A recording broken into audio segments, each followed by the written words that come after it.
بس آج کل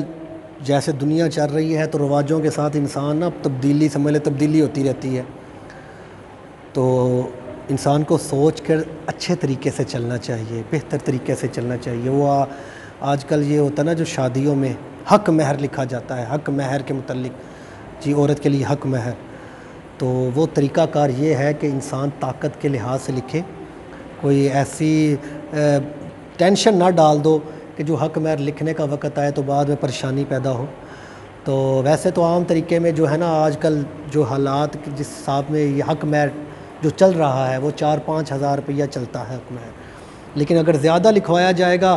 تو یہی ہے کہ انسان بعد میں پریشان ہوتا ہے۔ اکثر اوقات ایسا بھی ہوتا ہے، وہ تھوڑے دن پہلے وہ میرے پاس ایک خاتون آئی تھی، وہ نکاح کے لیے کہہ رہی تھی کہ میری بیٹی کا نکاح کروانا ہے، تو تقریباً وہ کہہ رہی تھی حق مہر میں پتہ نہیں 20 لاکھ لکھوانا ہے،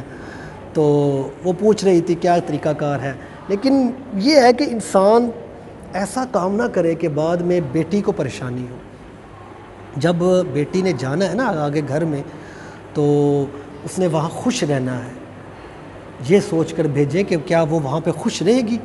اکثر اوقات ایسا ہوتا ہے جب شادی ہو رہی ہوتی ہے، کئی بار ہمارے آنکھوں کے سامنے ہوتا ہے، جب نکاح پڑھانے جاتے ہیں تو آنکھوں کے سامنے ایسے ہوتا ہے کہ جب شرائط کا وقت آتا ہے نکاح میں تو بڑے اٹھ جاتے ہیں جی یہ لکھو، کوئی کہتا ہے یہ لکھو، کوئی کہتا ہے یہ لکھ لگ جاؤ، تو وہ وہاں پہ رولا چڑھ جاتا ہے، بحث و مباحثہ ہونے لگ جاتی ہے۔ تو یہ چیزیں جو ہیں یہ پہلے ہی بیٹھ کر اس کو تحمل کے ساتھ پہلے ہی اس کو ختم کر لیں، کیونکہ جب کافی رشتہ دار اکٹھے ہو جاتے ہیں نا تو سمجھ لیں وہ پھر رشتہ دار بڑا بننے کے لیے دکھاتے ہیں، وہ بیچ میں سے بولنے لگ جاتے ہیں کہ جو تسی حق مہر کٹ لکھا رہے ہو انج لکھو، تسی اتنا لکھو، آپ لوگ اتنا لکھو۔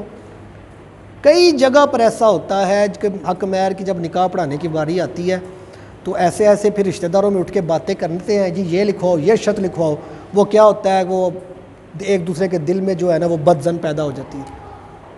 دلوں میں عداوتیں شروع ہو جاتی ہیں۔ ابھی دولہے کو خوشی ملتی نہیں ہے تو پہلے ہی دل میں جو ہے نا دولہے کے جو ہے عداوت دلہن کی آ جاتی ہے، دلہن کے گھر والوں کی آ جاتی ہے۔ لو جی دولہے عین ٹائم پر نکاح کے ٹائم پر یہ شرائط کر رہے ہیں،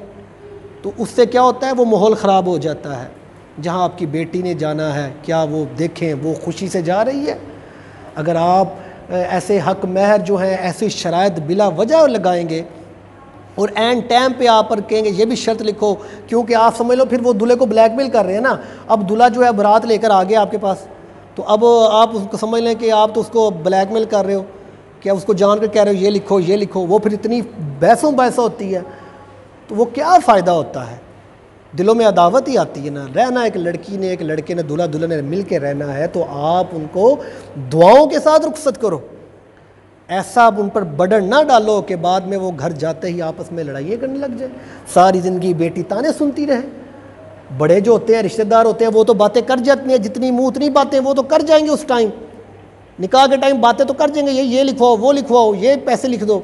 لیکن بعد میں کیا ہوگا وہ میاں بیوی جو ہوتے ہیں دلہن دلہن ہوتے ہیں وہ آپس میں ہی ان کے دلوں میں میل رہ جاتی ہے، ایک دوسرے کی عداوت کرنے لگ جاتے ہیں۔ اللہ کے بندیوں، اللہ کے بندو، یہ چیز جو ہے اس کو غور کرا کرو، پہلے ہی بیٹھ کر اس کا حل نکال لیا کرو کہ لڑکی والے لڑکے والے پہلے ہی مل کر اس کا حل نکال لیں اور حق مہر اتنا لکھوائیں کہ جتنی طاقت رکھ سکے۔ کوئی بے فضول جو ہیں وہ بے فضول آپ نہ کریں، ان کو مجبور نہ کریں کہ کوئی ایسا لکھواؤ جی یہ لکھواؤ وہ لکھواؤ کہ دوسرے جو ہے بدظن ہو جائے۔ اللہ تبارک و تعالیٰ نے یہ جوڑا آسمانوں پر بنا دیا ہوتا ہے، لیکن صرف دعا یہ دیا کریں کہ یہ جب نیا جوڑا آتا ہے دلہن دلہا ہوتے ہیں اللہ تبارک و تعالیٰ ان کی زندگی کو آسانی پیدا کرے، ان کی زندگیوں میں سکون پیدا کرے، محبتیں پیدا کریں۔ ہم تو اس لیے میاں بیوی کی شادی ہوتی ہے کہ ان کی زندگی سکون سے مل جائے، سکون سے گزرے۔ دعائیں تو یہ ہوتی ہیں، یہ دعائیں دیا کریں، تو وہ ایسا کام نہ کریں کہ جس سے آگے جا کر بیٹی کو پریشانی اٹھانی پڑے۔ اللہ تبارک و تعالیٰ ہمیں دین کے راستے پر چلنے کی توفیق عطا